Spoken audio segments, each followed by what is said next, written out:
Well, good evening. Welcome back, fans, to the Simple Plays. I'm Sid Thompson, your quarterback, your umpire, your referee, whatever you want to call me, the man who hurts the cats. And we have a cast here tonight and a great show. We're actually bringing a little bit about fantasy. I think the Simple Play is going to get involved with that.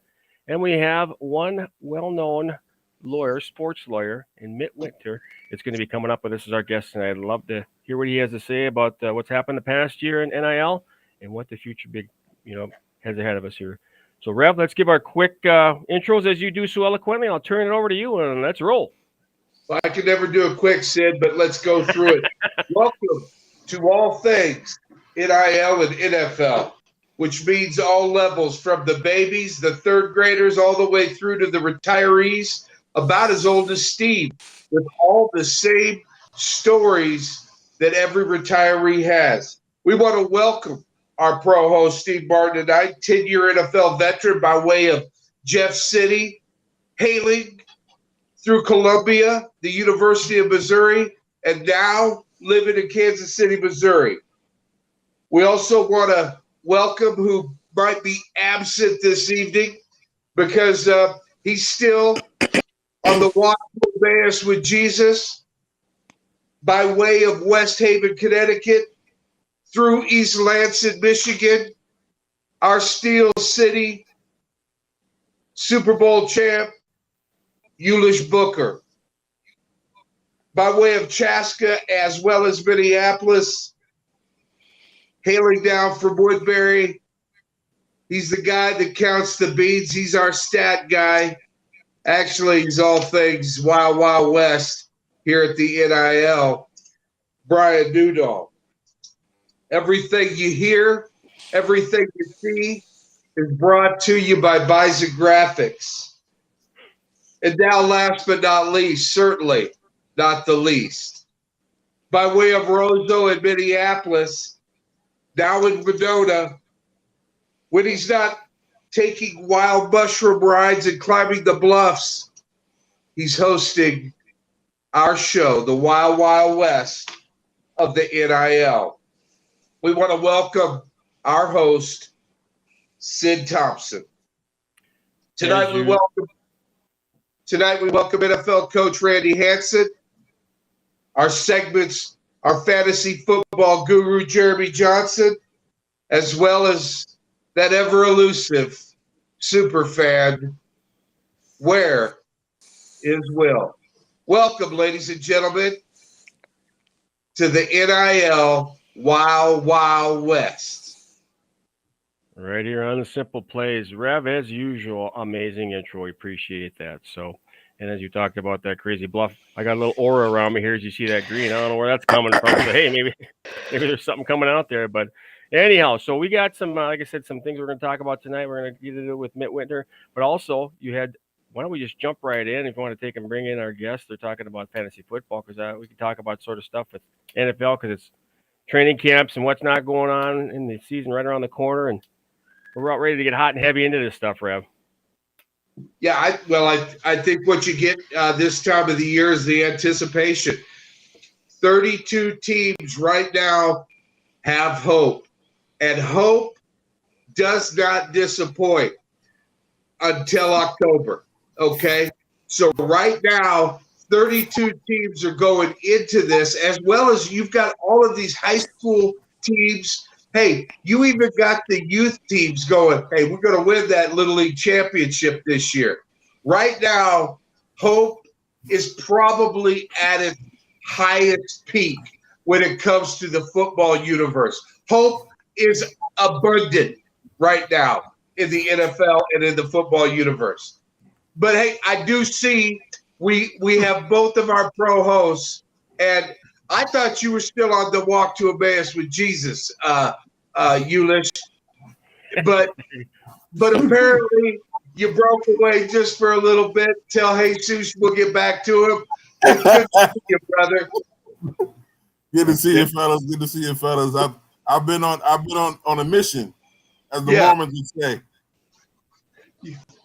I thought maybe it was like what the Muslims do when they go to Medina and they parade around the cube.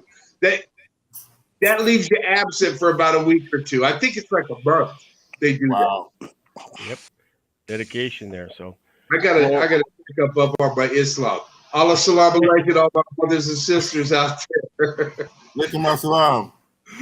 and that's coming from the Rev, right? The Rev. The only one and only the Rev. So gentlemen, we want to hop a couple quick things about sports before we jump in with Jeremy, our fantasy guy, or what's the status with Jeremy's in the background there, Rev? I know there's some topics. I think we ought to bring him in because there you go. When we start talking about football now, we've got hope. We have hope. And there's hope the man right there. And there's the man right there. Rev, why don't you introduce us to this young man here? This is a long-time fantasy football guru.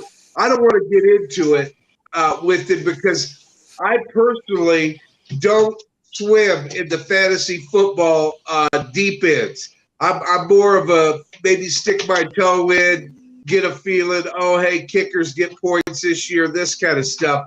But Jeremy's been doing this for a number of years and felt like this is probably one of the guys that we need to showcase who understands fantasy football, but also has the perspective of giving us a little bit of that je ne sais quoi, that street cred, because he has some friends out there in the football universe and in the sports universe that look to him for information. Now, we may have just lost him for a minute, but that's the lead-in for our fantasy guy, as well as the fact that I want to keep moving with this. I'm going to say it one more time. Hope abounds in the football universe right now.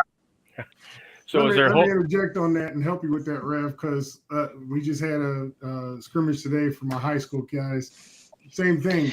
Hope is abundant in that is what feeds the whole fantasy league in the regards of everybody's undefeated right now. And nobody's lost a game. And, your rosters are new and everything's new. And, the seniors are gone. The juniors are taking over. The veterans of all the trades have happened. Everything's happened, and now everything's brand new. So these new rosters are coming in, and everybody's going to look great in camp because there's no real opposition. You're going to stage all the 9-on-7 and the 7-on-7s. Offense is going to look great. Defense is going to look great. Lines are going to look great. Everybody's going to be optimistic till week 1. So with my new shoes, I got my new gloves. I'm ready. Gentlemen, Jeremy popped back there, so hope, like you said, there's even hope for guys like me if we do this league or do a league. I get involved. So, Jeremy, what's going on, fellas? Glad that you're back. Good to see you. Just some slight technical difficulties over here. I think it was 27 mock drafts I had up on my screen at the same time. So we're all good now. We're all good. How many are up now? 2? No, we had to shut down. I gave you guys all my bandwidth for this time here, so you got my full attention now. Well, much appreciated. So, Rev, what's the story with Jeremy there? Are we looking at getting involved with a little snippet each week here with fantasy football and doing our league our own? Yes, sir. I think one of the things that we needed to do was we needed to go into the archives and find some gurus out there that would be able to pass on some knowledge beyond what we call the football knowledge, where if you start talking fantasy football, I start looking around, going, all right, how much is this and where are we at with that and how many players can we draft?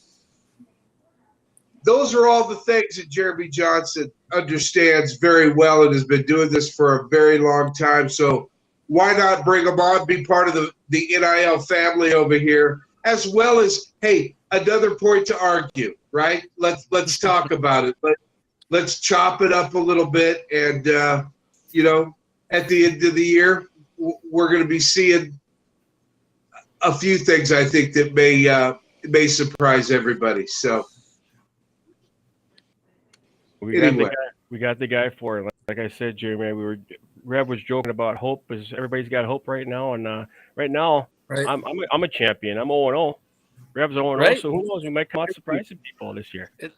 It's a fresh start for everyone. Rev, you mentioned, just being a novice. Fantasy is a game that, it can be a little intimidating. People are, a little hesitant to join a league, but I mean, I feel like just the experience I've had and the people that I've played with, the first timers that come in and compete, and heck, even being a rookie, you can win your fantasy league. Just takes a little bit of skill, a little more luck, and who knows, anything can happen. Well, our friend Paul Allen over at K-Fan and the voice of the Minnesota Vikings, I'm going to steal a phrase from him. All you really need is a chair, a chip, and a chance. And that may just happen, right? Yeah, right on. No, it's that time of the year. Everyone's 0-0. Everyone does their homework, some more than others. But leagues are forming fast.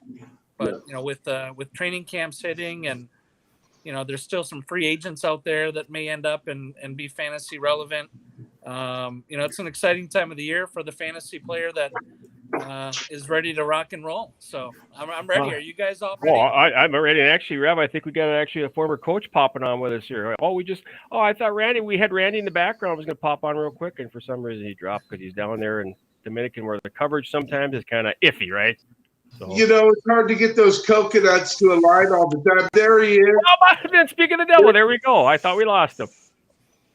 Well, I'll tell you what, he has almost as good a base tan as Ulish. Looking good, bro. Hey, looking good, Coach. Nice to see you. Nice to see you guys. And we're looking forward to the segment that you're going to bring to the Simple Playz. We've got our two pro hosts, but we needed that NFL, man of the tape. The video clips, the cut-ups. We needed a coach's perspective. I thought, hey, let's go to the guy that we know will be able to give us some really good information. And so we want to welcome you to the Simple Playz, Coach Hansen. Hi, guys. Thanks. Looking forward to having you, Coach Hansen, along with your feedback and helping. Maybe you can help some of us guys when it comes to that fantasy stuff too, because I'm a novice when it comes to it. I always like some good coaching help. And we'll get into some of the inside of what the year brings, but I think the tip with our pro hosts, with Ulish and with Steve and with Randy is going to be something special. And Sid, I can't wait to watch you herd all the cats. Personally, that's why I'm here. My screen is getting bigger and bigger. I mean, I'm trying to grab and herd, and oh boy, it's going to be a while. But we're going to keep it simple on the Simple Playz, gentlemen. Absolutely. Right. Absolutely. So, Rev, is there anything else you want to take and comment as far as we're talking about? We're talking about training camp. Yep. And of course, four of us, probably all of us, have had some experiences with training camp. Some we could talk about, some we can't. Okay, let's just pan that out a little bit like gold. But I think what's always been probably one of the best feelings is how your body feels the week before you go into training camp, because you're not going to get to feel that way. And I know the players, but even the coaches, because of the 20-hour days that are going to happen, your body isn't going to feel that good till maybe the middle of March. So, if you guys want to chime in, give us a training camp story. Ulish, at the Steel City, I know you went almost 1 year of just playing straight football from the World League into the NFL, as well as winning championships that year. That's a long time to have to consistently get up and do it over and over again, where you end up thinking, is it Groundhog Day? What year is it? Have I called my brother? what was that year like? And especially going into training camp early because of the World League. So Rev, for me, obviously playing with Pittsburgh, it's very simple. When you're winning, you don't care about nothing else. And that year we went on a run. I mean, we went on a run, and I came from NFL Europe, won the World Bowl in Europe. Okay, I had turf toe going into training camp, so got to training camp, made the last cut, got cut. They sent me to Canada. I ended up in Canada. I got to Canada that morning. I think it was a Grey Cup playoff game. Got to Toronto, and then the next day, that Monday in practice, got home from practice. Pittsburgh called me back, and from that week, I think that might have been the 5th week of the season, we won every game, and so nobody cared about the work that we had to put in. It was more about being accountable to each other.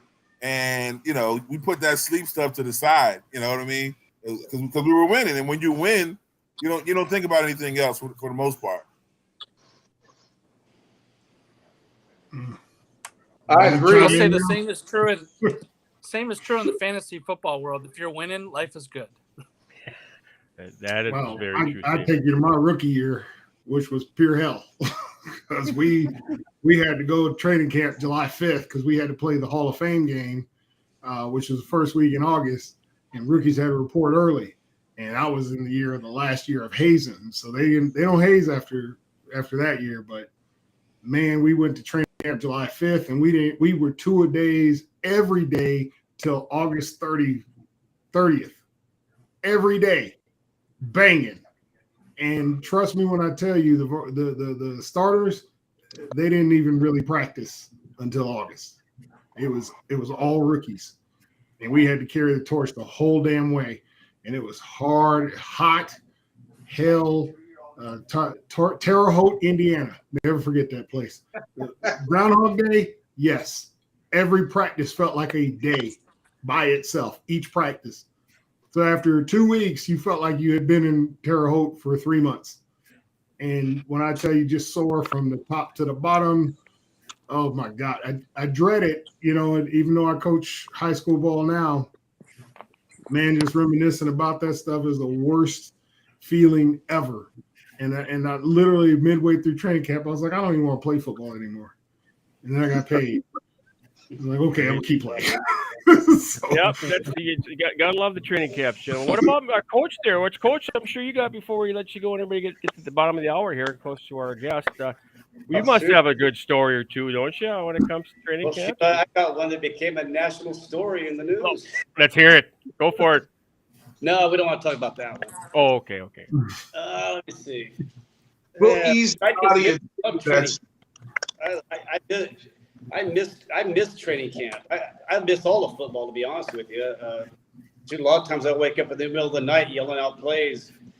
The other day I woke myself up in the morning thinking I was late to work, and I actually got up, got fully dressed, and ended up on my patio before I realized I was in the Dominican Republic and I don't even have a car. I don't even know what team I was working for. I just had a dream and got up, got dressed. It was because I was afraid to be late to work. But I do have one really good training camp story for you. When I was with the Raiders, I had bed check one night. And it was the last night of training camp where you had bed check because it was right before your season game where you're going to break camp and you're going to go back to your facility.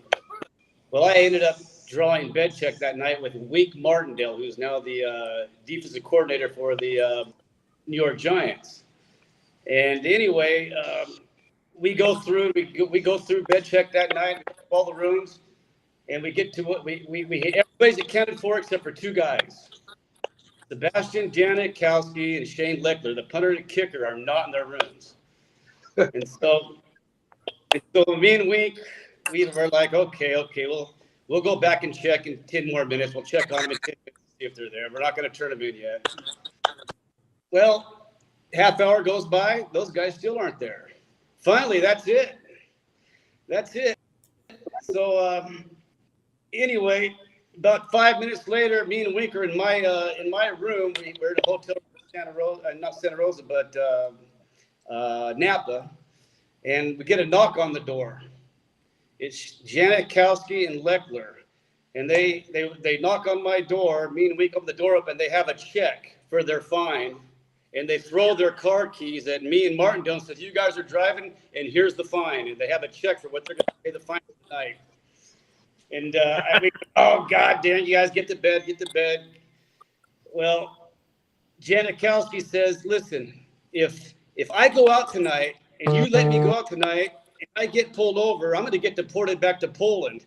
And Al Davis is going to be pissed off. And Martindale looks at me and he goes, you know, he's right. So to make a long story short, Janikowski, we drove Janikowski and Leckler out to a bar. We were their chaperones, and Martindale was driving Janikowski's Hunter. They had a bar that they had to stay open for them for the whole night. So we drove them there, and then to make another long story short, at the end of the night, about 4 or 5 o'clock in the morning, Janikowski and Leckler were driving me and Wink back because we were in the back of the car and we couldn't drive. Talk about turning the tables, huh? Did you still have that? Did you still have that check though? Yeah, they had a check. They actually wrote a check for their fine and handed it to us because they said we're going out and if you're not going to stop us and if we get in trouble, Janikowski's going to get deported and Al Davis will be pissed off. And we agreed. We said, you know, you're right. And Randy, that's why the Rev brought you in for stories like that. So awesome. That's just the tip of the iceberg, folks. That's right. From Randy Hansen. That's just a taste. That's a taste right there of what you're going to get here this fall on the Simple Playz. And we appreciate popping on because I know the connection down there you never know down there in Dominican Republic. So it's great to have you on, and we hope to have you on consistently throughout the year once we really start ramping up when football season starts. Okay. And Jeremy, you bet. Well, thanks for coming on. And Jeremy, yes, sir. I know we're getting up against the bottom of the hour. I have a quick break and bring our guest on, Mitt, but I wanted just to thank you for popping on tonight and introduce yourself. And we're going to have some things that'll be very interesting. And hey, if we have odds, if you can do fantasy football odds, so like what kind of odds are you going to give Rev and I to start the season out? We want to know so we can put some money down on myself. You're both rookies. Pretty much. I'm gonna say one out of the two of you is gonna make the fantasy. So a flip of the coin. One of you is in, one of you is out. Okay, you heard it here first. We can know that. I'm willing to take that challenge. Spartan Global Network, a platform that will provide various types of useful lifestyle products and services that will help people in need. Spartan Global Network, in conjunction with Affinity Consumer Alliance, presents an online subscription-based platform that's bundle inclusive, based on level selection. Spartan Global Network provides access to unique insurance coverages for you and your family. Mobile phone breaks down? Our mobile rescue plan covers more than 15 common repairs and even water damage maintenance. Car broke down while on the road? We offer 24-hour roadside assistance to make sure that you are safe and covered in the event of an emergency while on the road. Going for travel? We are able to offer our members discounts on flights, hotels, rental cars, vacation packages, cruises, and more. So, what are you waiting for? Visit our website for more info at SpartanGlobalNetwork.com. All right, and we are back from our quick break there. It's Spartan from Miss Party Dog there. We're about to bring our guest on here, waiting in the green room. We're excited about this, Mitt Witt here. And actually, I'm going to throw it over to Brian to kind of give this gentleman's been around for some time. He's played a former Division I basketball player, but he's been very, very proactive when it comes to sports law. And Brian, you have a bunch of his tidbits you can bring up before we bring him on, so people are aware of who this gentleman is, because I've been following him on Twitter for a while now, as well as LinkedIn. Absolutely, and today's stats is brought to you by Primetime. Yes, basketball at William and Mary. He played 109 games average 6.9 points per 0.3 rebounds, 1.2 assists. Started every game his junior, 18 games his senior year. I'm sure he has a story to why that is. So his junior 6 games. Let's see. He's regional in the states of Kansas and Missouri for the sports law. Kansas City Metropolitan Bar Association Sports and Entertainment Committee. And he's had probably has many stories and involved in sports law and NIL. So I'll kick it back to you, Sid. Well, there we go. That's quite the background. He's not only been involved with that, but he's working there in law now and been involved with a few different cases. One of which, going back, I think was, if I remember right, something involved with back pay. We want to talk to him about that law and also some other things that it's been involved with. You see him a lot. He was at the NIL Summit along with Darren Heitner down there, one of the lawyers involved with NIL, and just all about NIL and sports law. And I'm wondering, I think we actually lost him there. I don't know what happened, gentlemen. We seem to have dropped from maybe the interweb. So let's just take and kill some time there and see if we can't get him back on here. Talk a little about the NFL until we bring Mitt back on here. So, gentlemen, let's talk about some of the things that have been happening. We're going to talk about NIL a little bit later here. But as far as NFL news is concerned, there's a couple different things. One of which I just noticed, too, that we're talking about the Forbes listing. I saw that the Tennessee Titans, I believe, down in Nashville, if they build their new stadium, which they're talking about, they're going to be valued at, I don't know what, some $1 billion. They're like, I think down there, if I remember right, looking at the business of football, they're looking at getting valued another at like 2 extra $1 billion.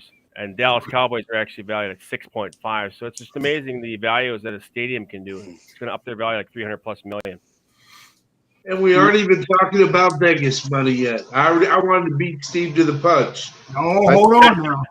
I think that's changing the valuation because that Vegas money is real tangible dollars now. That's hitting the table, and literally, I think it's why the Raiders are in Vegas. Period, is so that the NFL can have a booking house, so they can run their own booking and sell they sell those numbers to everybody. So, it is what it is. But yeah, that Vegas money, that's real, man, and that's what's kicking out it's what's kicking the salaries up. That's what's kicking all the valuations up. That's what's kicking everything up because those numbers are hitting the table, and that's what it is. Absolutely. So speaking of, got done watching the 30 for 30 Al Davis documentary and Anson talking about his days with the Raiders. Unbelievable. It's worth a watch. To go ahead. Yeah, we just got talking about the Raiders over the Randy. So yeah, I mean he's part of it. He lived part of it. So that's pretty wild times there. Say the other thing I was going to bring up, gentlemen. You guys got to talk about the Baker Mayfield. What's going on, Baker Mayfield? I think you guys in the group text earlier talked about what's the deal with the quarterbacks. We said something about some possible interest in another quarterback. Am I hearing that right? Yeah, the Browns have interest in. Yep, Cam Newton. The quarterback they have, Watson, is suspended for a year. That if it's going to be 4 games, 8 games, a year, 2 years, no one's really sure. Yeah, that's Cleveland still paying Baker Mayfield $500,000 to play against him. That's all I'm saying. Yeah. I mean, yeah. To me, everybody wrote off Cam Newton, and I don't think Cam Newton's a bad quarterback. The thing is that they want these premium, elite, separate themselves the 0.5% quarterbacks now. Don't nobody want to deal for no more? Neil O'Donnell no more? What's his name? Jim Harbaugh? These guys were good quarterbacks. They weren't, the superstar, but they were good guys. They did the job. They held their own. And, I think that's the problem with the NFL is that they're really just focused on these super elite quarterbacks. And I'm not telling you not to go for them by no means. But you can still win games with guys that aren't that good. Because Pittsburgh did it. They have the science behind it. It worked. I mean, other teams have won with so-so quarterbacks. Again, the Ravens, the Trent Dilfer effect was I knew Trent Dilfer was coming up. It's like Mike Tyson. It's like Mike Tyson. All these teams got a plan until they get punched in the face, and that superstar guy goes down, and you're left with Joey. I was eating the donuts all season long, and now I got to strap up and play. You know what I mean? So, like, what is a guy like that? Well, first of all, he ain't got time to be in his feelings. He got to get out there and try to put something together because he's in that huddle and his eyes are stretched yay big because he's got to step in the shoes for Brady or somebody, and try not to piss down his pants all while trying to figure out the snap count. So, at the end of the day, Steve, I'm with you. Let's face the reality. These guys want the big play, 70-yarder guys all game long. And that ain't reality. You can take your analytics and analyze all you want to. It's only a few guys in the world that's born with that type of gravitas to step in and play at that high level all the time. Book, you always have. You're yeah, I want to tell you what's Coach Randy have to say on that topic there. Yeah. Well, the Raiders won 2 Super Bowls with Plunkett. The Tampa Bay won the Super Bowl with Brad Johnson, who was actually a very good quarterback. Brad Johnson was. But I think it comes down to a lot of it comes down to coaching. I think this year Derek Carr is going to have an amazing season because it's a New England offense, and that New England offense is a quarterback-friendly offense. It's simple for the quarterback, it's simple for the receivers, and young players can excel. He's got that top-tier number 1 receiver. He's got that one receiver that he could just say, Jesus, take the wheel, and throw that bitch up. He's got that guy.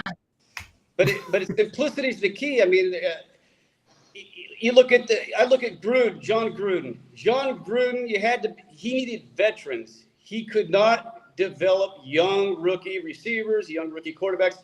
He needed veterans like Rich Gannon, like Brad Johnson, and like Derek Carr. He needed veteran receivers like Tim Brown and Jerry Rice to be successful because his system was so complicated.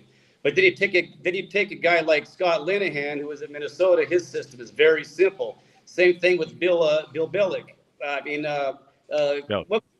What was his name that was at Minnesota? Then the head coach of Ryan Billick. Yeah, Billick. His offense very similar, very simple. Just any quarterback. It was very quarterback friendly, and it was simple for those quarterbacks to learn. There wasn't a lot of terminology, and anybody that had any type of talent could play in that offense, and that's the key. I think it has a lot to do with coaching. Absolutely. I agree, Coach. I agree.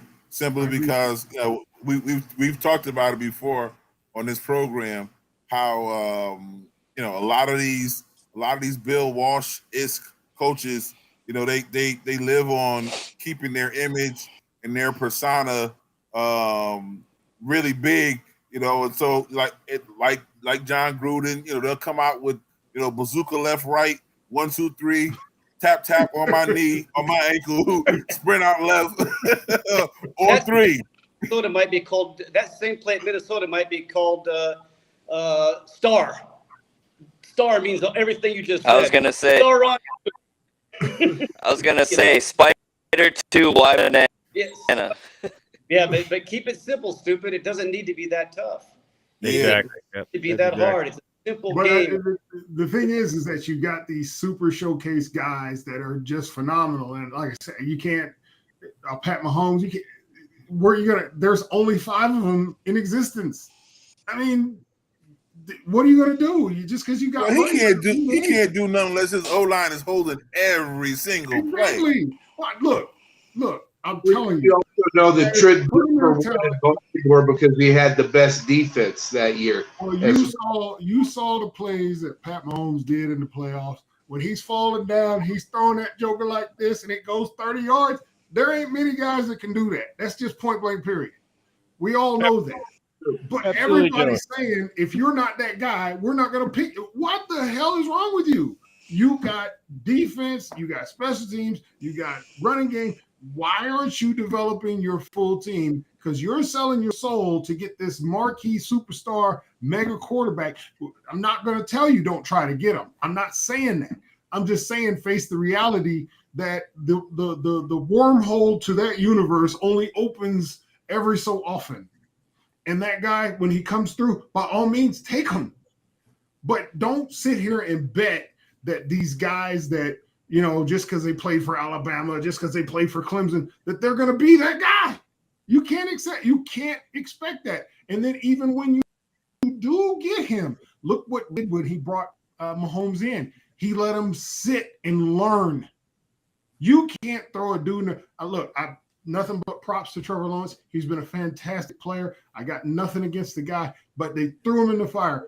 What would happen if Trevor Lawrence was able to develop for at least a year? How much better would he be? Because again, once you get that one hit, and you guys know what I'm talking about, that one hit that wakes a quarterback up, that makes him realize I'm in the NFL. And Hey, Steve.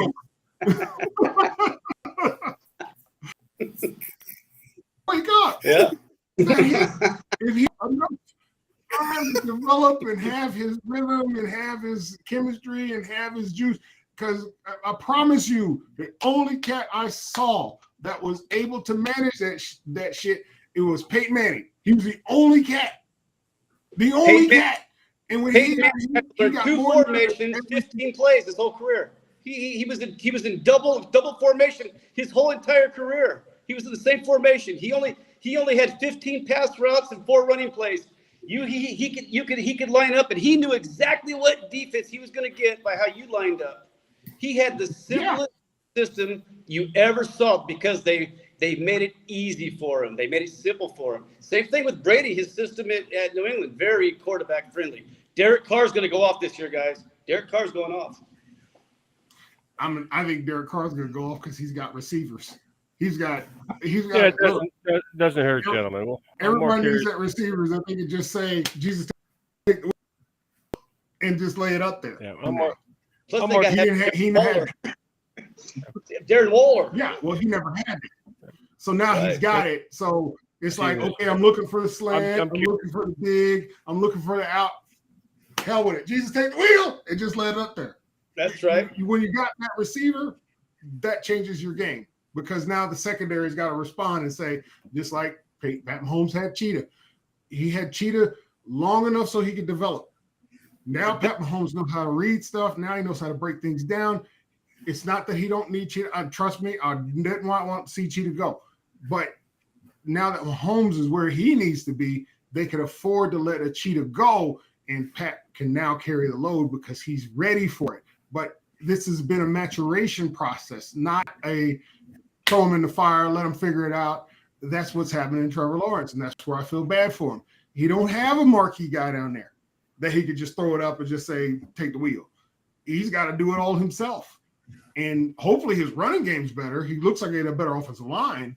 But, man, this is all beautiful food for fantasy because you put all that stuff on the table.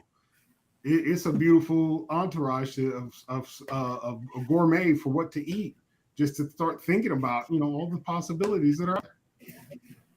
All you need is Randy Moss. All you need is Randy Moss. That's all he needs. Because when you have Randy Moss, you could run the ball all day long now because they're going to be in cover 2. They have to be in a 2-high safety look because if they show you single high, you're going deep to Moss. If they show you 2 high, you're running the ball up their ass all day long. That's why Cliff Branch is going to the Hall of Fame, guys. Cliff Branch was the reason the Raiders won all those years because they had to play two The Pittsburgh Steelers invented Tampa cover 2 to stop Cliff Branch back in 1974, the AFC Championship game. That's where cover 2 came in. It used to be a run defense to stop the option back in the 60s with Nebraska and Oklahoma, but the Steelers made it a pass coverage defense to stop Cliff Branch. And what the Raiders didn't do in that 74 AFC Championship game was try to run the ball up their ass, which they did do in 75 and 76 because they figured out how to beat it. They had the right box count. But Randy Moss gives you the right box count. Now, as soon as they tip off that they're not gonna cover Randy, they're not gonna double Randy. One word audible, set hut, ball's going to Randy. It's that simple, guys. It's a simple game. Yeah, that's simple plays, and that's what Reb would talk about, the Randy rule. Isn't that right, Reb? But we kind of go Randy off ratio right there. Yep, Randy ratio. So Yeah, what about, gentlemen, we could go on and beat, back and forth. So I'm going to kind of rein you in here, guys, because you two there, in the right and the left there, you guys will be talking about this for quite a while. Football news, we're talking about quarterbacks, but I want to bring up something else here just to kill the time before we go to the top of the hour. Our where's Will segment, and then talk about NIL here. Jimmy Garoppolo, we got Trey Lance out there in San Francisco. I mean, I think Jimmy G might be gone. What's going on, guys? What do you think about that? I don't know. No comments from the peanut gallery? What's the old adage? A bird in the hand is worth 2 in the bush. Right now, they got a 1 and 2. They got a 1 and 1, a 1A and a 1B. I don't know if you go out and you actually try to sell that right now. I think the offensive coordinator would be sitting back going, hey, listen, we have a safety valve. Don't screw this up. But I could be wrong. Fellas? You need two. Look, if I still got Jimmy Garoppolo, he's starting. That's period. Because Jimmy already had that hit. The other kid ain't had it yet. And again, like I said, every team knows it. When that quarterback gets that hit, that wakes his soul up and lets him think, well, am I going to keep playing football or am I done? He ain't had that. Trey ain't had that hit yet. So the question, so the question is where are we at with Deebo Samuel? That's the question. That's going to tell you everything. If San Fran want a chance of keeping him, they got to figure that quarterback thing out. And Deebo is going to tell us all, because if Trey Lance ain't the guy, Deebo gonna raise holy hell. Like, now you playing my money. Because Deebo ain't running back. He ain't gonna be a running back, slot receiver, 1 receiver, 2 receiver. He ain't gonna do all that. Not if Trey ain't the guy, he ain't gonna do all that. He's gonna be like, no, y'all get me up out of here. I'm done. So show you right. You're right. So Deebo's gonna tell it all. He, based on his reaction, if he bats down the hatch and he plays nice in the sandbox, then it'll be what it'll be. But if that thing goes left and it's quarterback by committee, Deebo's gonna take a turn right on that logo, and we all gonna know and smell it. Yeah, you're good. He's a receiver after all. Hey, you're right. And a running back. Deebo's everything to them, and I just think you're right. If Deebo says, and they playing with Steve, they playing with his money, so now they can play the quarterback game to make his numbers go down. Because hell, if the front office say, okay, we're gonna take a turn on this season till we figure out this Trey Lance Garoppolo thing. Sorry, Deebo, you just caught in the shitstorm, and ain't nothing we can do about it. Deebo's looking for the hills, like Trey, get me out of here. That's what I'm saying. Help. Oh, that's good. Like you said, good to have a backup plan like Rev. That's why Rev is Rev. I don't think that to me, the only problem with Garoppolo is he gets. This is the only problem. So I would get maybe get Deshaun Watson's masseuses to go help him out to keep him healthy. Because that's what he just got to stay healthy. If he stays healthy, you're going back to the Super Bowl. That's my opinion. I don't think there's nothing wrong with the guy. Garoppolo. Yeah. He's good. He's good until that fire start getting hot, man. When you start seeing the brimstone, that's when he's bound to. This goes back to my point about trying to make everybody a goddamn superstar. Stop doing that, man. Listen. Stop trying to make Garoppolo that guy. I don't think Shannon. Listen, Deebo Samuels is that guy. I don't know if Garoppolo. Steve, I don't know if Garoppolo has the success that he has without Shanahan. He don't. There you go. You're talking about coaching right there. That's a key point Well, there. I think he would have that same success. He had success with New England. Huh? He did well with the Patriots when he had because he had that, like, hey, coach, you said it. He got the ABC 1, 2, 3 system. That's right. Correct. Exactly. So why doesn't everybody do that? So why doesn't everybody just do the ABC 1, 2, 3 system? This is my point. You got Deebo Samuels. He's the offense, not Garoppolo. Stop trying to make Garoppolo that guy. Let it be Deebo. Give him the $400 billion he wants and build it around Deebo. Stop trying to build the shit around Garoppolo because Garoppolo ain't that guy. But he can do the job. And it's nothing against Trey. Trey may be that guy. Let him grow. Let him nurture. You got Deebo. It's the Cliff Branch theory again. Look what Cliff Branch made all his quarterbacks great.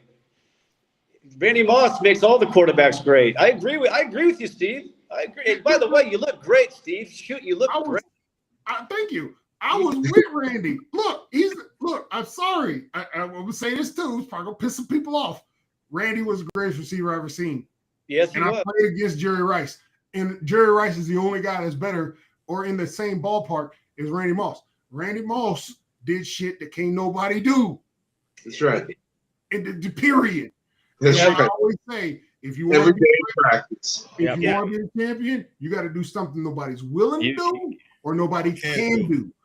If you got a goat on your team like that, it makes a difference. I mean, you look at my sport. NFL in rushing because of Randy Moss. We were number one in the NFL in rushing because of Randy Moss. Yep. We led the NFL in rushing because of Randy Moss. We got cover 2. We ran the ball. They showed single high. Randy got the ball. You got guys like that in all sports, like the stick hockey, for instance, going back to the 80s. You got a Gretzky. Everybody around him was better because of him. I mean, he's the best in the world. That's like Randy Moss. Same thing. You got guys around you. It makes them all better. Nobody wants to be that guy. Nobody wants to be that guy on a team with a superstar or a megastar like that.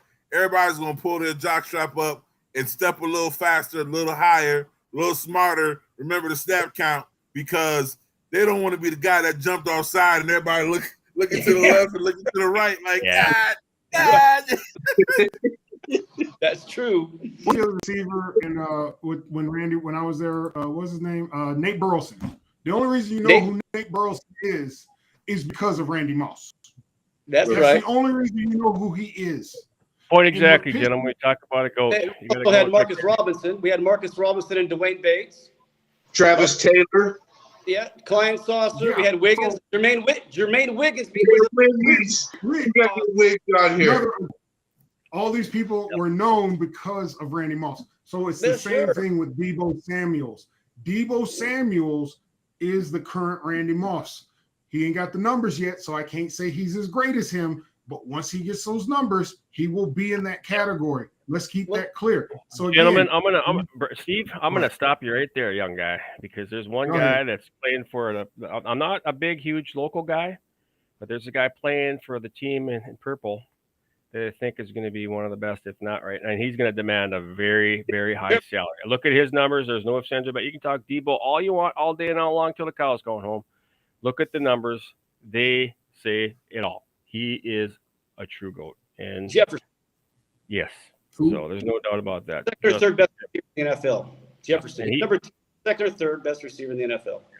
And he's you look at his stats, the guys that are ahead of him, that in terms of what about the kid from Cincinnati though, Sid?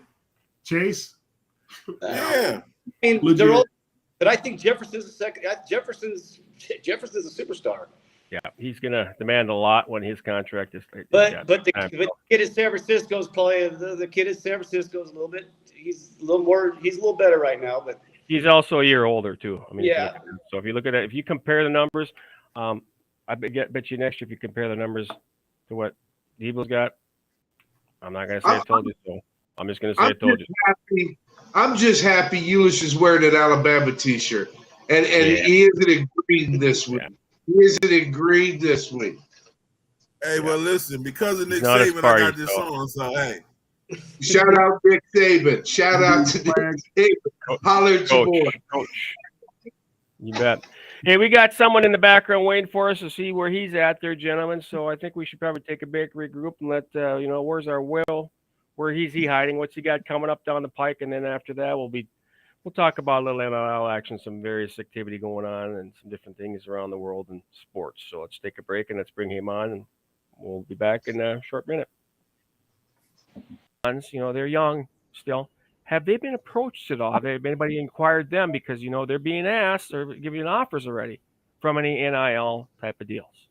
Just you don't have to go into detail, but have you been approached by someone already at their age?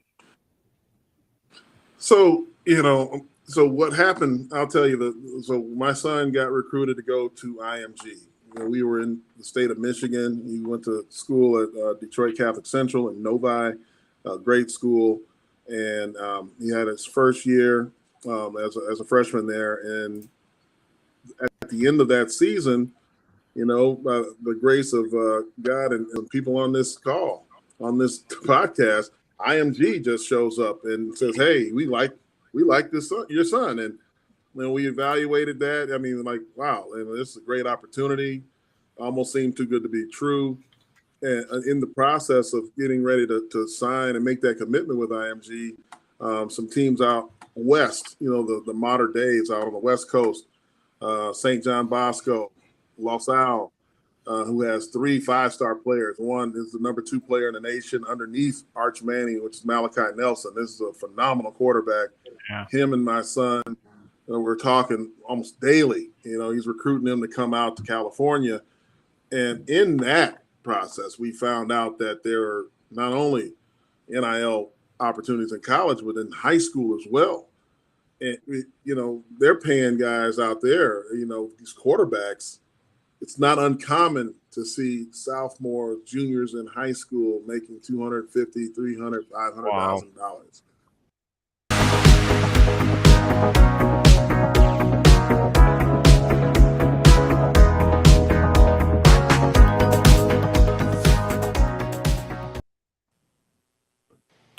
And we are back there he is. Where's Will? How you doing, Will? You're muted.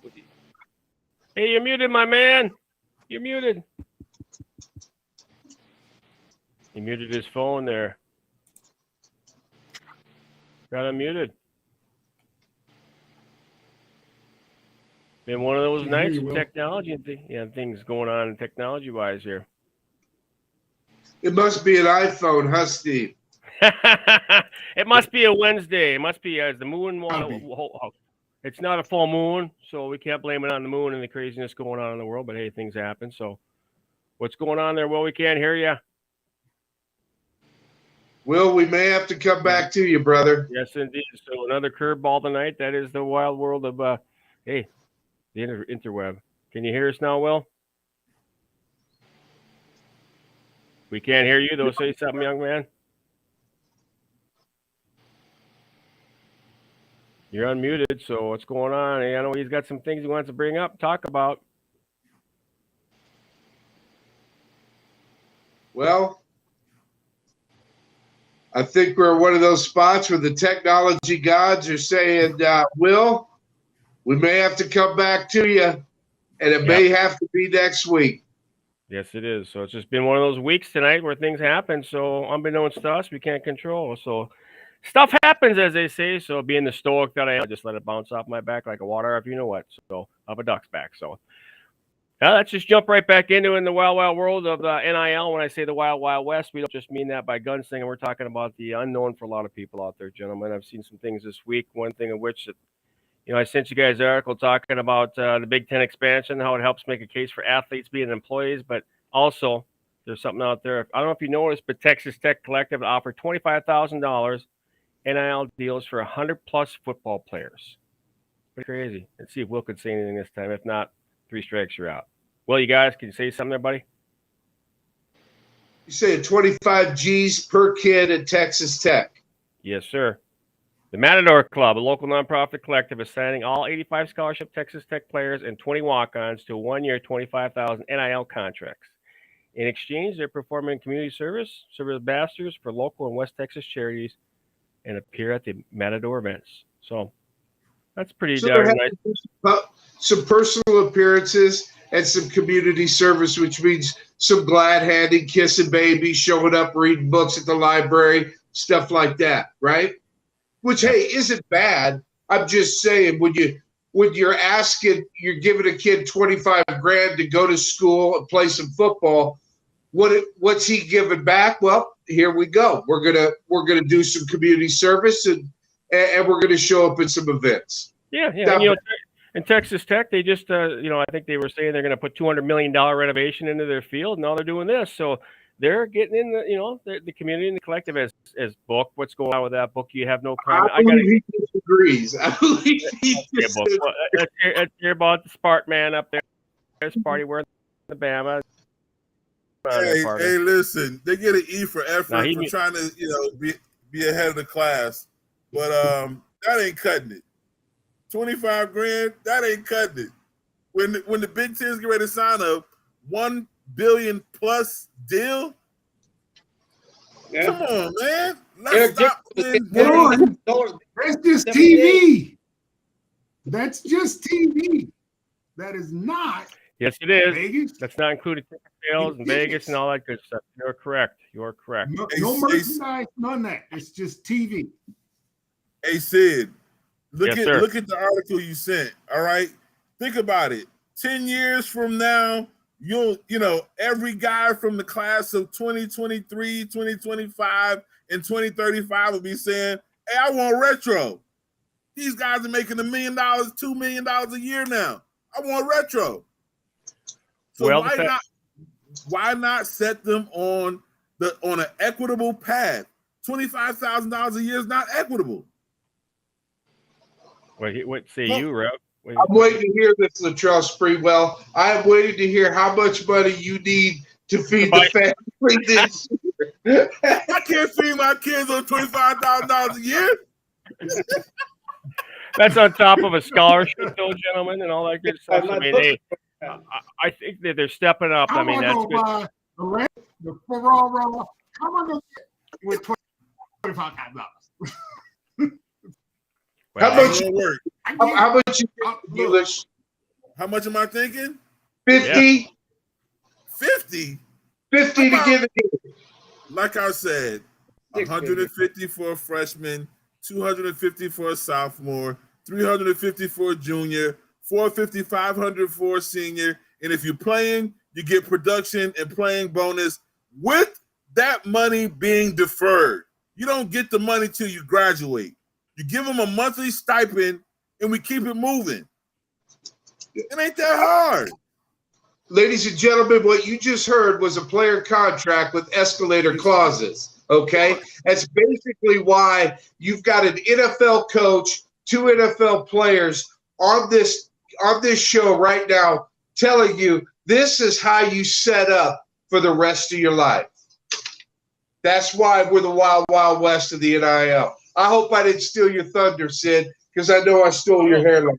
What's up? No. I mean, but valid comments. So I just decided to point that out, in reference to what they're doing there. I mean, that's it's a former player, by the way, that's involved with that.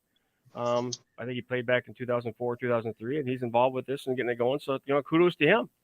Hey, Sid, you know where this is headed at, right? You know where this is headed? Enlighten me at this point. I mean, I'm waiting for enlightenment from the powers that be. Okay, this is where it's headed at. These kids have these things right here. Yep. It's called TikTok and it's called Instagram. Yep. It's called FaceTime groups. It's called Facebook groups and messaging and all the other jazz. They're gonna get together and they're gonna sit their arses down in the middle of the field, and they ain't gonna play until they get their money.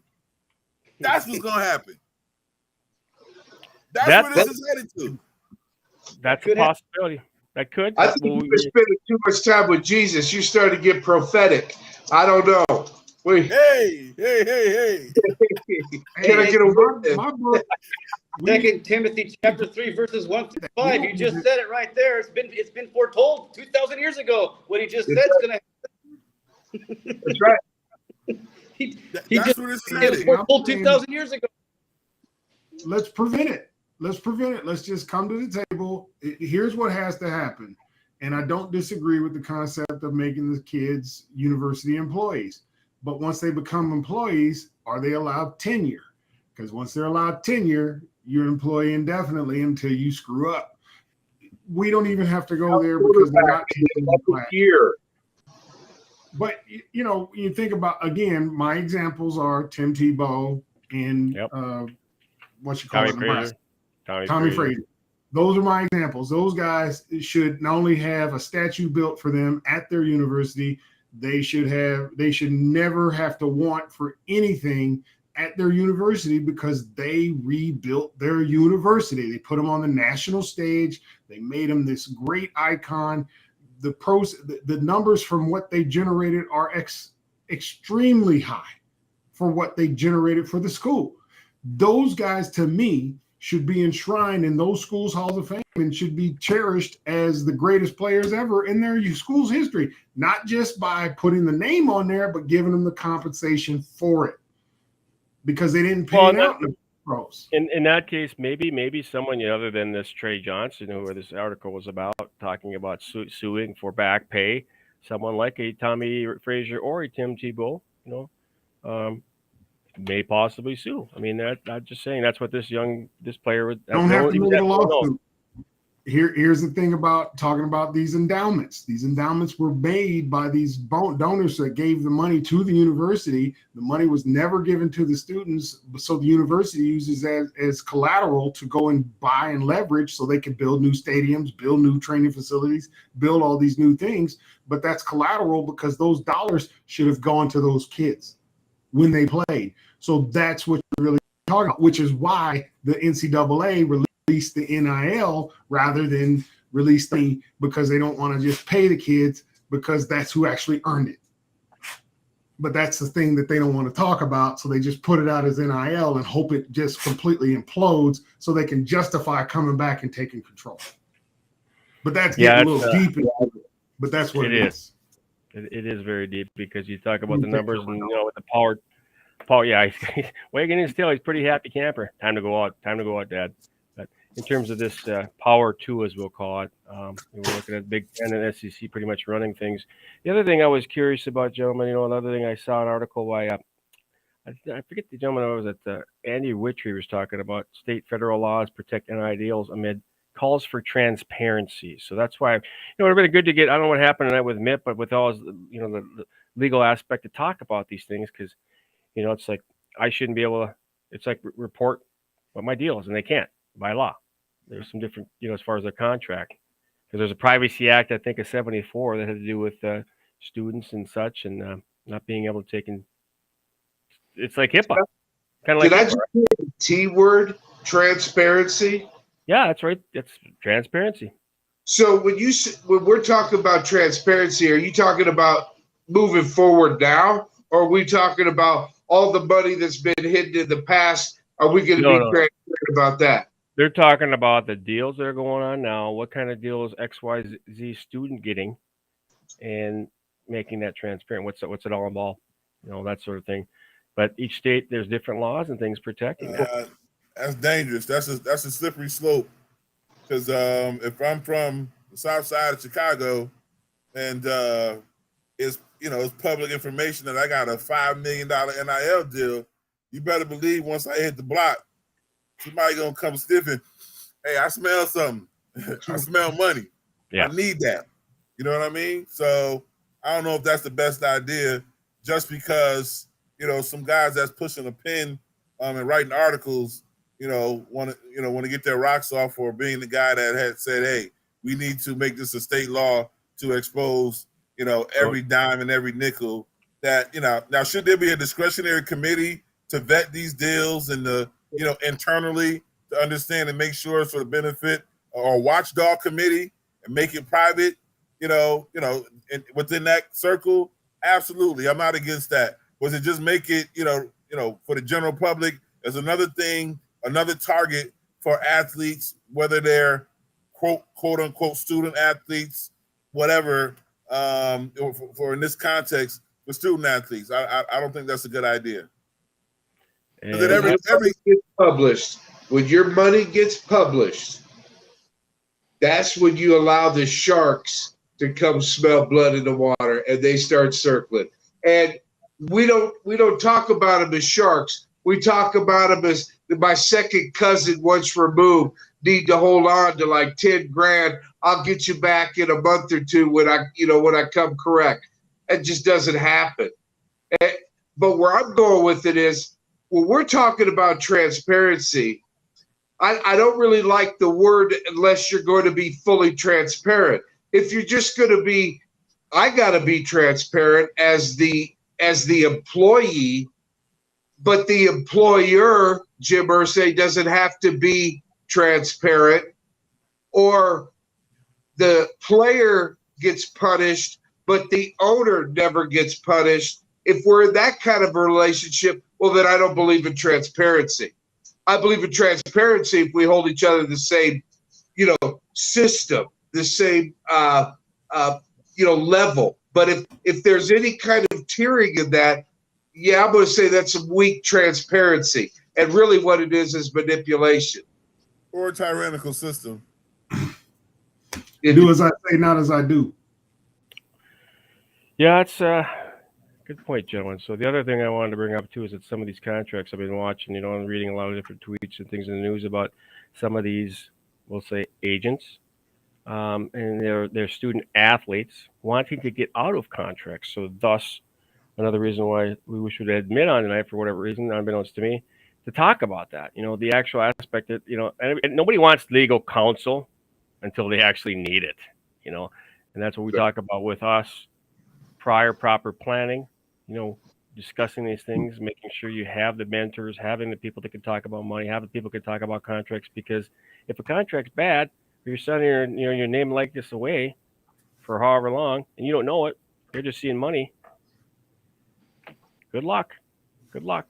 May I? Yes, you may. I'm hoping the lawyer could help me here, because that would have been somebody else that would back me up.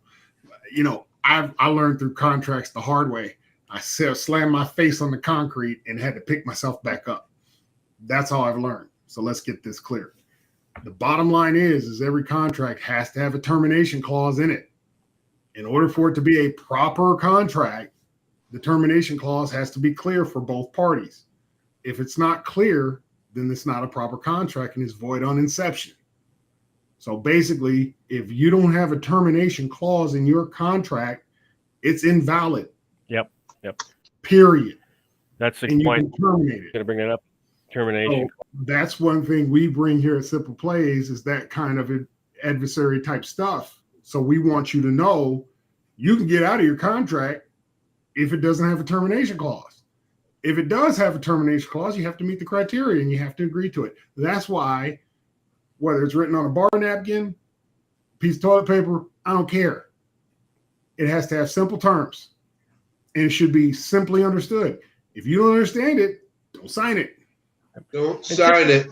And typically, guys, wouldn't, Steve, particularly because you're talking about it, wouldn't there be a period of time, whether it be 14 days, 7 days, 30 days you have within a contract? Technically, contracts, you can terminate at any time. You just have to have the conditions outlined.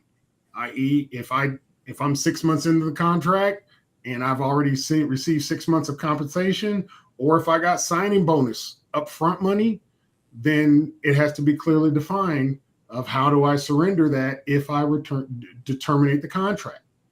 That has to be defined. Oftentimes in contracts, that's not defined.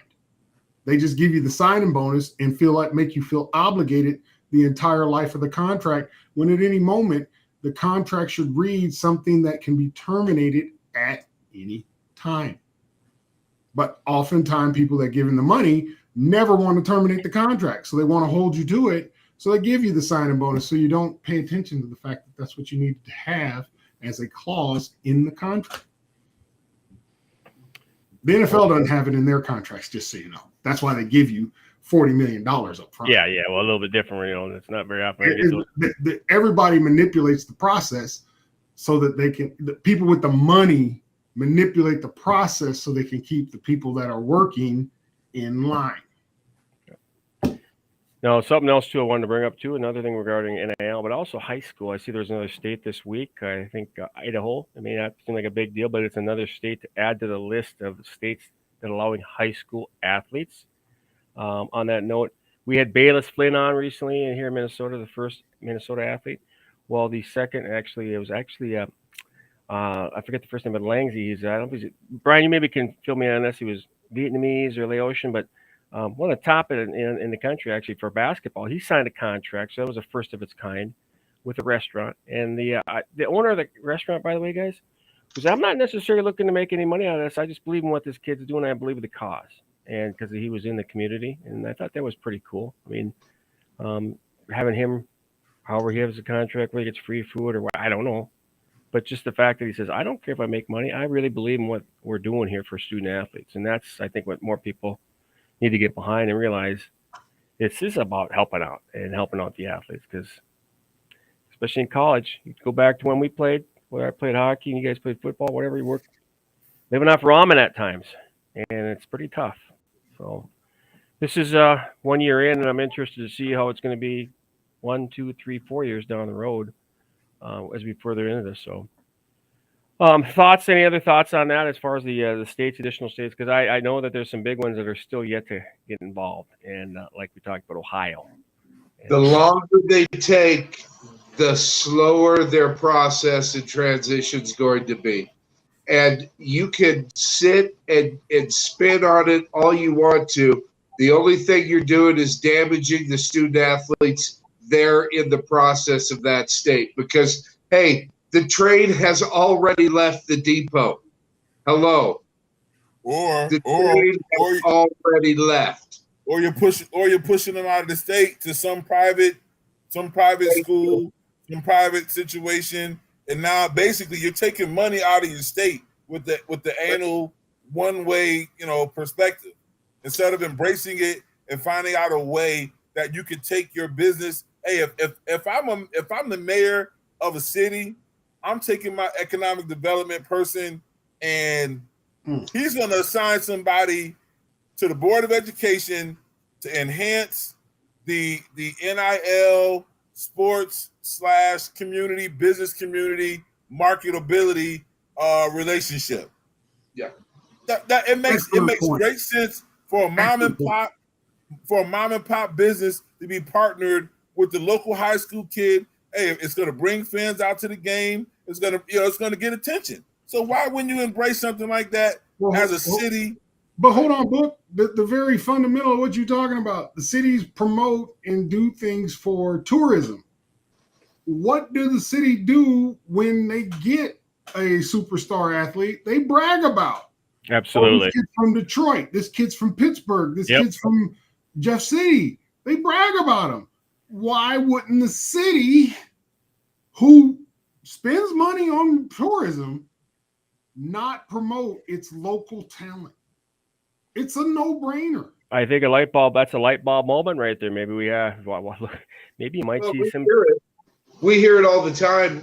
Why can't we keep the kids in this state going to the state schools? We hear it all the time. Okay, there's your answer. Hey Sid, we're gonna start knocking on some of these city doors and talking to some of these municipal leaders. Hey, listen, for a small fee, we'll help you market your young talent and bring some bodies to your local businesses. Blah blah blah. But if you go to there's one that. If you go to the city council got all the businesses already wrapped up. And this is where tax abatements, tax affirmance, and all types of things that they do to stimulate business. Go to the city council, and the city council should jump on these kids immediately. And this is where, at the macro level, the HBCU schools are going to be so disruptive from now into the future.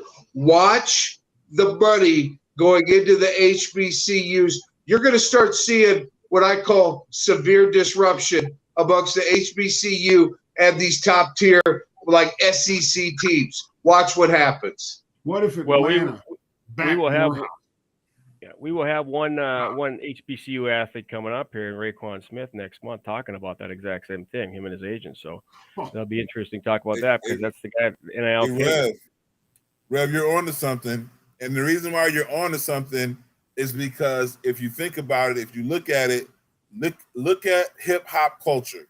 Thank you. Hip hop culture drives all of the brands, it drives all of the trends and the fads. And so the minute that, the HBCU schools start promoting certain types of brands, that community is going to start looking at that brand. Look at all of this. Look at all the designers and all the design. I don't care if it's cars. I don't care if it's beverages. I don't care if it's food. I don't care if it's clothes. That culture drives trends.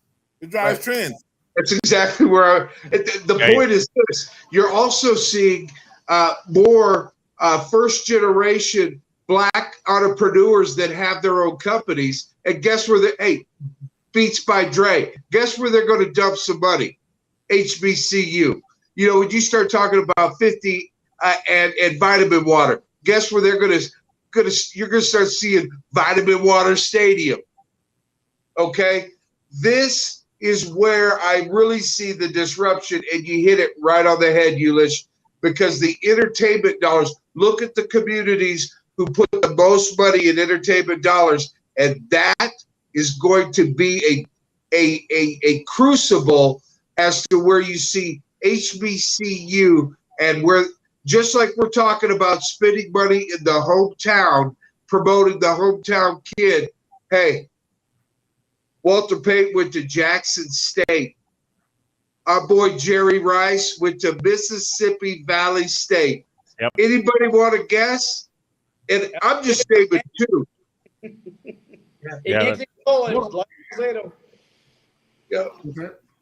Brian, I was going to hop on. Brian, now you got some latest stats too. Do you have any update on the most recent NIL deals in the communities going on there throughout college ball? In all sports, what do you have? You should have that. The stats, man, I'm sure you're on top of that. I had to interject there. While you're looking that up, one thing, by the way, SEC Media Day is going on, and guess who chimed up in about his players? When Coach Saban their book. One coach say and says, hey, he mentioned at least one of his players had inked an NIL deal approaching $1 million.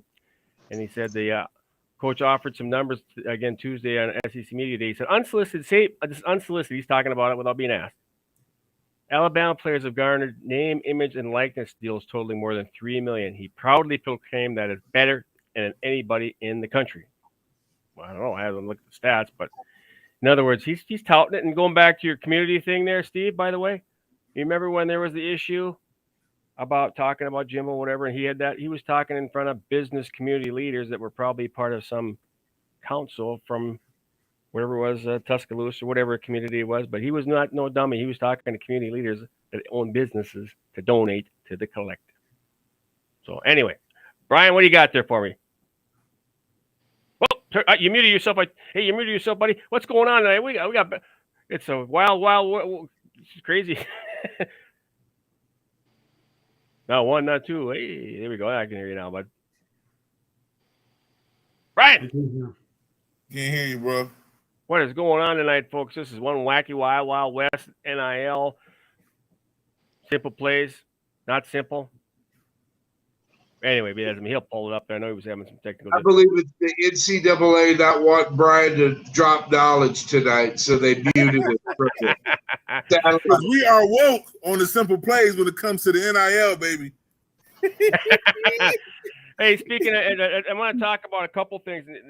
We talk about some of these collectives. Well, Minnesota, it seems like the Swarm Collective, as they call it, down in Iowa, it's basically the same where fans can now pay like $2.99, $199, something to get involved with it. The collective. Brian, we got you there, buddy. Yeah, can you hear me?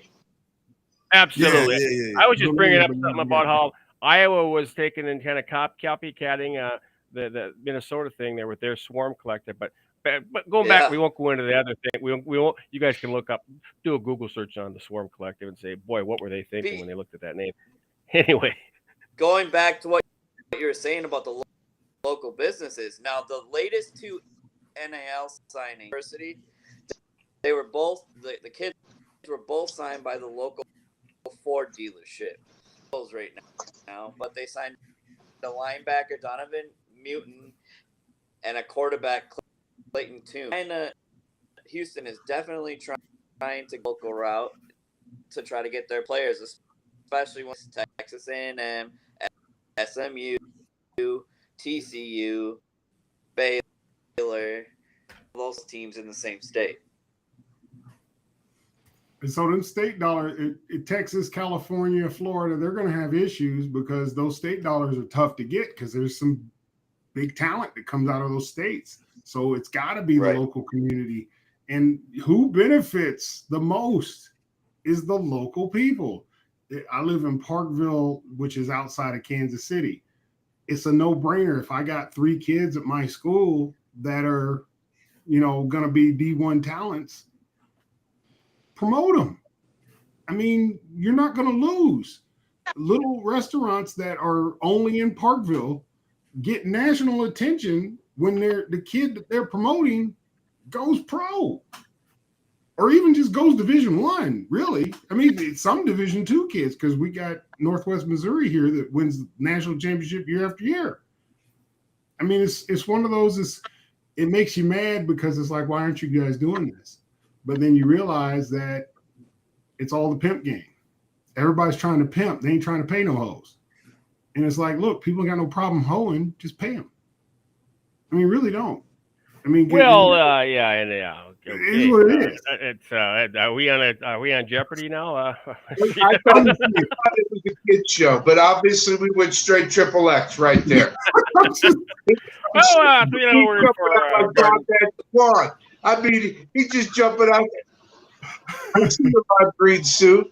Okay, Steve, I see it. Hey, I wasn't a pimp. I'm sorry, I wasn't. I was a hoe. Anyway, be that as it may, gentlemen. Just like the first year NIL, we got a lot of work to do ourselves. A lot of things going on. Technology, wacky world tonight. I don't know what happened to Mitt. I don't know what happened with mics and stuff. But hey, it happened. So just like anything else. So Sid, I got a question before you go into our closing moments or whatever. What happens when a kid decides to put a company or a private logo on his uniform or his helmet or his gloves or his cleats or a tattoo, a temporary tattoo? Are they going to bench him? What happens? Therein lies a very good question as to why it would have been great to again have on our lawyer friend tonight discussing this. Who we need is Rod Smart. He hate me from the XFL. Yeah. But that's a very valid point because are they going to go the route of like in Europe where you see the professional hockey teams where there's logos and stickers and everything on their jersey they can think. I mean, I look at my eyes get sore looking at all the different logos they have on their jerseys. Just like NASCAR. See, I would say that the team owns the jersey, the team owns the team logo, the helmet. So you're not going to get that. Case, but the thing you're talking about, the tattoos. Let's talk about the Roselle headband that Jimmy Mack wore in '85 as protest. Now, that's real estate. Yep. What about his Copenhagen can when he's taking a dip on the sideline? Right. Can we get an endorsement deal for Sid? When they're off the field, there's nothing they can do. But when they're on the field, because the NFL did this, they had that issue with Nike. Well, this is how old I am, when they was having the issue with Nike, Ruse and Reebok. And one of the guys had Ruse. One of our linebackers, he had Ruse on because he hated the Nikes, and the Reeboks had that steel plate in it. So the feet, they felt terrible on that turf. So he wore Ruse. Well, he spatted him up because he had a Nike contract, but he got on the cover of Sports Illustrated because he made a big tackle, and on the bottom of his sole was the ruse.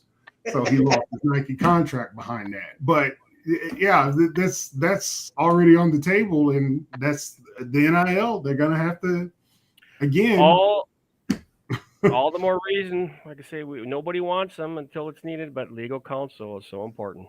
And here's the other thing. So the NIL team pays you X over what maybe the NCAA says is your regulation shoes, your Nike, your Adidas. Guess what? You're wearing ponies because we're paying you and we're going to pay the fine. Now what kind of wild west we got? Actually, this is what's going to happen. We're going to see Converse come back. We're going to see Puma in the league again. I forgot about Ruse, but if you can imagine, we might even see those old spot belts come back. Oh God! It's fun, Rev. Though it's funny we brought this up because of the fact that this has already came into play. I don't remember it was a female athlete. I forget if it was track or bat. I don't remember. Excuse me. I saw it online. You know, I'm a junkie when it comes to this. But Puma, she was being paid by Puma. Funny you should say Puma, but her team, the college, was Adidas, I believe, or vice versa. But Puma was involved, so it's already come into play with an NIL deal. Ever since I saw Ricky Bobby with Puma. See, technically under NIL, they can't control all that real estate. They can't control all the real estate on your body. And the big thing, like Rev was pointing out, is tattoos. You may get gloves, helmet, shoulder pads, jersey, spat, whatever. But when I put it on my skin, you don't have that. Guys, that's a whole different topic. What do I do with my choice on my body? So we don't want to go there, but that'll be interesting if that comes into play. That's my body, my choice. Next year, Sid, we're gonna get you so many endorsement deals. You're gonna look like Lil Wayne. You're gonna he's got all this ball real estate up top, so we'll put I need a new grill, guys. I got a few missing here and there from my. Get this man some crunk teeth. Get him some diamonds. But anyway, I mean, this brought to you by. Yeah. So it's been a wild and wacky, simple plays, wild west tonight, gentlemen. I don't know, but it's been interesting. So I don't know. I think we should probably call her quits on this and kind of end her roller tonight. I mean, who wants to start? You know the deal, Rev. We want to go on my screen from right to left, work the way around, or. Well, it doesn't matter. I think I'll go. First of all, I want to thank our guests. Hey, we'll get Mitt Winter back, but we are very, very excited about having Jeremy Johnson, our fantasy football guru, each week here on Simple Plays. We're excited about having our NFL coach working with Steve, working with Eulish, working with the rest of the team, giving and dropping that football knowledge that only an NFL coach has. But what I really want to kind of bring in as my last point is this. That wherever you're at in the process is where you're at. I want to kind of quote what Bill Parcells used to say. You are what your record says you are. You don't have to stay there. You could get better or you could regress. And what Simple Plays is here for is each week to give you more information, to give you a better opportunity to make the best decisions for the rest of your life moving forward. We can't do anything about what's happened. The only thing we can do is move it forward. And so what these NFL coaches, what the NFL players are telling you tonight, what our stat guys and what our fantasy football gurus are telling you, is not just football, it's life. And that's important moving forward with any kind of decision. Just like Steve said, if you don't understand it, do not sign it, okay? That's rule number one. Let's just start there. And what we want to make this is so simple that each week you get a better understanding, you get a better tool, you get a much more rounded idea and concept for each decision moving forward. That's my rant, Sid. And I appreciate it because it's a very good rant. Thank you for your points on that, Rob. Steve-O. Yeah, again, thank you, Randy, for jumping on the team. We really appreciate you. Hearing a coach's perspective is that added juice we need to keep rounding out the concept of where we're going, and gives a healthy debate to everything. And again, this is not a perfect cup of tea. We are a journey in progress, which is no different than everybody out there that's experiencing the NIL experience. It's a journey in progress. There is no roadmap on how to do this. We're writing it as we go. And as we're writing it from our experience. I came from, in particular, thinking when I left college and I went to the pros that this is wrong. I'm looking at all the money that's going all around the university, and I can't even put diapers on my son. And I thought that was just absolutely wrong. I'm busting my butt every single day. And then I got the fortunate advantage of going to the pros. And then I watched a bunch of my teammates, struggle after their career was over at the university. So I want to be there, and that this opportunity is golden.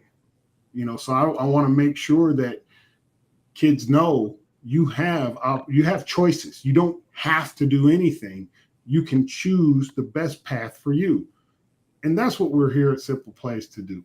Bring people together, give you some knowledge and some information, and then connect you with the people that can help you get it done. You don't have to be the master craftsman. Just know what you want and then find a way to get the people necessary to help you build it. You're your own king, you're your own queen. You can build your own empire. It's not about you running mine or me running yours. It's about you controlling you and what you have in your name, image, and likeness. That's what this is all about. We're going to talk and we're going to have good fun in this process, but it's all about building. And if I can shepherd and help build someone else, that's the play it forward that I'm trying to do. And that's what we're trying to do here at Simple Playz, is build it forward. That's my point. No, I appreciate that as always, Steve. So I want to Book, you want to jump in there? I was going to throw in Randy, get his feedback too, his thoughts. I mean, I'll jump in there with Steve. First of all, great show. Thank all our guests. Randy, it's a pleasure having that coach's perspective on. Nice and simple, straight to the point, like the style. Just to add into what Steve said, here at the Simple Playz, we keep it realer so we can help you get your Skrilla. All right. I like that. That's all we try to do. We're just trying to help and just give unorthodox and unconventional perspectives on how to approach this process. A lot of us, as pro athletes, coaches, entrepreneurs, businessmen, we've had our bumps in our respective fields. And, collectively with the information and knowledge that we have, if we don't have it, we know who to go get to give it to you. And so who better than these group of guys to help, as Steve said, pay it forward, also open up some new lanes and moving this whole process forward. Sidebar, said we forgot to talk about the Sante Samuel interview that he did on another show, and he kind of called out Bill Belichick and talking about his Patriot experiences and how Tom Brady really is the sauce. But we forgot about that. But nevertheless, we'll circle back next week. Great show, guys. Yeah, thanks, Book. How about Randy? Randy, give me your little spiel. All right, have your thoughts. Thank you. Guys, I had a lot of fun. I'm glad I was able to connect, and I'm learning about all this new stuff myself. So you guys are way ahead of me on this NLI stuff. I mean, it's way above me right now. So I'm learning as we go. But I really appreciate you guys having me on. And Steve, I haven't seen you in so many years. You look great, Steve. Let me tell you, you look like a wide receiver, man. You got a lot of it, Randy. It's so good, buddy. We all laughing you. Hey, Steve, he drinking some tequila. He ain't drinking no tequila. That's that tequila talking. Down there in the Dominican Republic, he getting tore up on some other shit. It's funny. Yeah, wide receiver. That's funny. We all laughed in unison on that one. What's that say about Thanks already. I appreciate it, man. I really do. Again, guys, Have me I run really around tomorrow. it's a great talking to all of you. Thank you. All right, Brian, let's throw it over to you, buddy. Yeah, on a We serious. got So, yeah, we had some technical difficulties tonight. We just got to roll with, the cards were dealt. I'd like to thank Hanson for coming on and filling in. Again, tonight we happened with Mitt. Hopefully we can have him on next week. And thank Jeremy for coming on. Thank Coach Hanson for joining the team.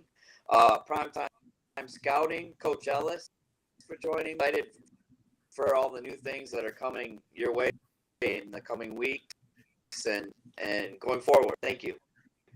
Yeah, absolutely. Hit the nail on the head there. So, and we'll keep it simple with Sid here. So, I guess I want to end it on this note, gentlemen. One of the things we talk about is mentorship. And I think that tonight is a prime example of mentorship. It's not what you end up always doing in success, the successes, because tonight was actually a first failure for me and for us, losing a guest for some reason, whatever technical difficulty. So I want to make a note. The word fail is not fail. It stands for a couple things. And I think people, if they can make a note, it's first attempt in learning and forever acquiring important lessons. Deep thoughts with Sid, kind of like that old Jack Handy from Saturday Night Live. What do you think, guys? That green glow is really getting to you. It's just funky, man. I don't know what the heck's going on. See, that's just been one of them weird days. But I think around. You know what? We made it through the night, and it's just one of those deals. But that's the part about being involved with this and working together is it's a constant flow. You just roll with the punches. I'm very stoic about things. I'm glad we're all here tonight. We made it through, and hey, it's a journey. It's not a sprint. We're not like Albert running sprints. It's a journey here, folks. And I'm glad to be a part of it and move on to next week. And can I say something real quick? You absolutely can. Don't use iPhone products. iPhones don't work. Use PC. These iPads and stuff, they just keep failing. I'm just saying it. I done said it once. I'm not saying it no more. All right. So FYI. Let me just jump in and say, hey, listen, iPhone, if you're coming at us with 8 different kind of digits, forget what he just said. Okay. Yeah. Hey guys, I was just gonna say that, Rev. Excuse me, Mr. Apple Director. We ain't leaving any money on the table. My kids gotta eat. Strike that from the record, Mr. Lawyer. There, strike that. Cut that out. Edit. But all right. Wild West, Wacky Wednesday, Simple Playz. Thanks for everyone for that sat through this and went through the bumps and bruises with us tonight. But hey. We're gonna have another one next week. That's right. Keep moving. We got some good guests down the pike, and keep tuning as this thing keeps continuing growing, folks. So I appreciate it. So from everybody here at the Simple Playz and NIL West here, so long, everybody.